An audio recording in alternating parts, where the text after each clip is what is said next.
Hello viewers, welcome to the Animation Therapist channel. Today we will be discussing how to handle relationship breakup with your partner.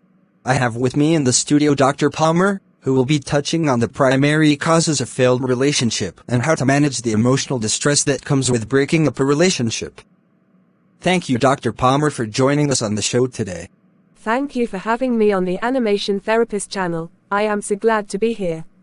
Numerous people have struggled to manage the distressing emotions they have after a breakup, either initiated by them or their example. Can you share with us what are the possible distressing emotions one may likely experience after a breakup?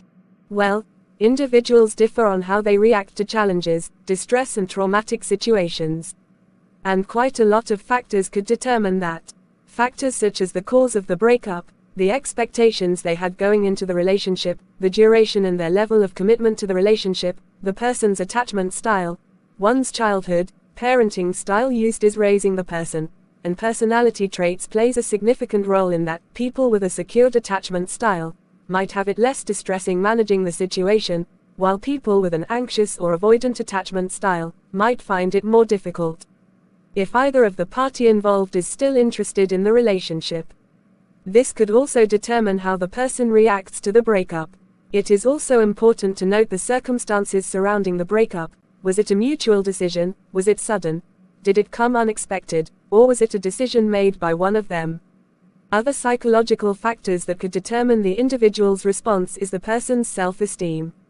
People with high self-esteem might feel more confident about moving on and finding someone new and better, while people with low self-esteem might feel less confident and more insecure, wanting to hold on to that relationship at all cost, even when there is more than enough evidence that their partner is no longer interested and that the relationship can no longer work out, or the relationship is not good for them.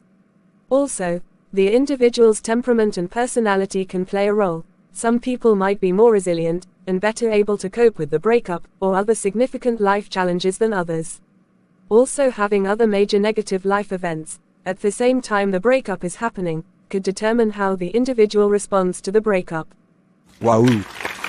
That's quite insightful. This is getting interesting.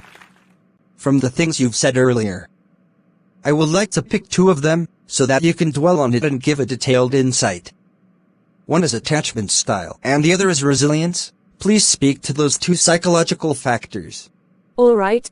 Let me start with the first one you mentioned, which is attachment styles. Attachment styles are patterns that emerge in our earliest emotional bonds with caregivers, which are mostly parents or the people that took care of us when growing up. These early attachment styles play an important role in child development, and also influence attachment patterns in adult relationships.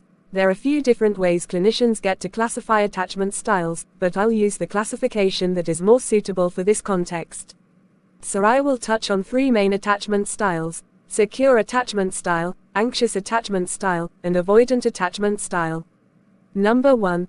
Secure attachment style.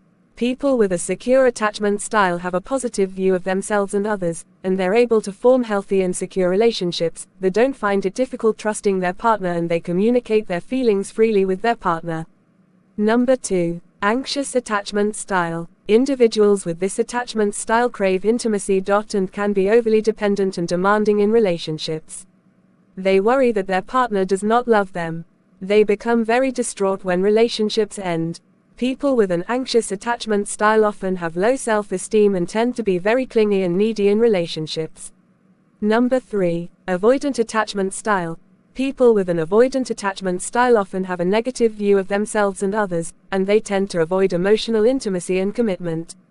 This style is characterized by a strong sense of self-sufficiency, often to the point of appearing detached. Individuals with dismissive attachment value their independence highly and may seem uninterested in close relationships. May have problems with intimacy. They invest little emotion in social and romantic relationships. Unwilling or unable to share thoughts or feelings with others. There are also people who have a combination of different attachment styles. Now let me speak on resilience. Psychological resilience is the ability to adapt and cope with stress, adversity, and change. It's not about avoiding challenges or negative emotions, but rather about having the ability to bounce back and move forward after difficult experiences. People with high levels of resilience tend to have certain traits, such as optimism, a strong sense of self-worth, good problem-solving skills, and the ability to find meaning in their experiences. Some research has also found that resilience can be learned and strengthened over time. Having high levels of resilience can have a big impact on how people respond to a breakup. People with high levels of resilience might be less likely to feel overwhelmed or consumed by the grief that occur as a result of the relationship breakup, and they might be more likely to process their feelings in a healthy way. They might also be more likely to see the breakup as an opportunity for growth and self-discovery, rather than as a devastating loss. Additionally, people with high resilience are often able to focus on the present moment and move forward, rather than dwelling on the past or worrying about the future. That was quite insightful.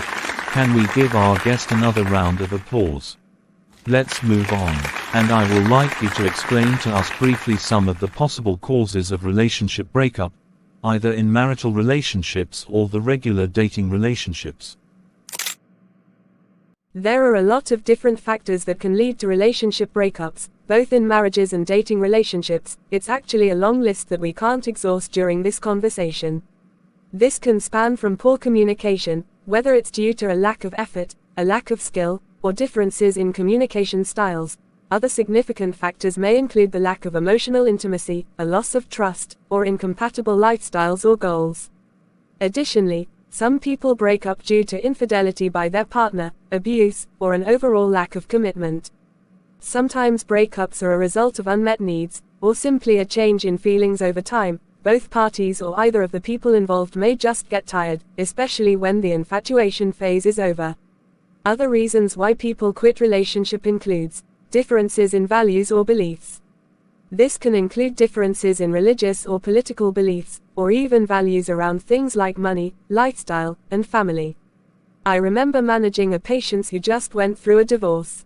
While relating the major cause of the discourse that eventually led to the divorce, it was traced to differences in religious belief. While they were dating, they didn't see their religious differences as an issue, because they were so much into each other. But after a while it became an issue of concern, and it led to persistent conflict and discourse. Eventually they couldn't resolve it and it began to affect other areas of the relationship. They eventually had to settle for a divorce. Additionally, major life changes, such as a job change, or the birth of a child, can put a strain on a relationship and lead to a breakup. Other causes can include unrealistic expectations, a lack of effort, or a lack of compatibility in terms of personality or interests.